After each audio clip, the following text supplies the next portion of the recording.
Hello শিক্ষার্থী বন্ধুরা, কেমন আছেন সবাই? আশা করছি প্রত্যেকে ভালো আছেন। জাতীয় বিশ্ববিদ্যালয়ের ওয়েবসাইটে আজকে 29 মে ডিগ্রি দ্বিতীয় বর্ষের পরীক্ষা সংক্রান্ত একটা জরুরি নোটিশ প্রকাশ করা হয়েছে। এই ভিডিওতে সেই নোটিশ আপনাদের সাথে শেয়ার করব, তাই সম্পূর্ণ ভিডিওটি দেখবেন। আর আপনাদের পরীক্ষার সকল সাবজেক্টের সাজেশনগুলো পাওয়ার জন্য এই চ্যানেলটিকেও সাবস্ক্রাইব করবেন। চলুন শুরু করা যাক। তো ওয়েবসাইট থেকে আমি প্রথমেই নোটিশটি ডাউনলোড করব। নোটিশটি আপনারা হয়তো দেখতে পাচ্ছেন।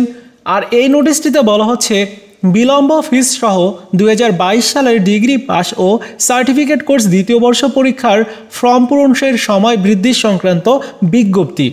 অর্থাৎ বিলম্ব ফিস দিয়ে আপনারা ফর্ম ফিল আপ করতে পারবেন। 5,000 টাকা আপনার বিলম্ব ফিস দিতে হবে। 5,000 টাকার সাথে কলেজ কর্তৃপক্ষের নির্দিষ্ট কিছু ফিস রয়েছে, এগুলো দিয়ে আপনি একসাথে ফর্ম ফিল আপটা করতে পারবেন।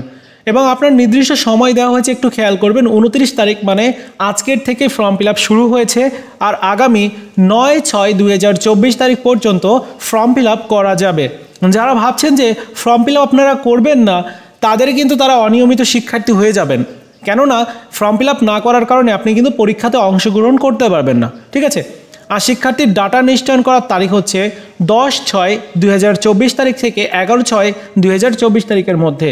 সোনালী সেবার মাধ্যমে টাকা জমা দেওয়ার তারিখ, এটাও কলেজ কর্তৃপক্ষের করণীয় 12 তারিখ থেকে 13 তারিখ পর্যন্ত। আর আপনাদের পরীক্ষা কবে থেকে শুরু হবে তো আপনারা জানেনই, আগামী 25 জুন থেকে আপনাদের পরীক্ষা আরম্ভ হতে যাচ্ছে। সো এই ছিল আজকের মতো ভিডিও। দেখা হচ্ছে নতুন ভিডিওতে। ভালো থাকুন সবাই, ধন্যবাদ।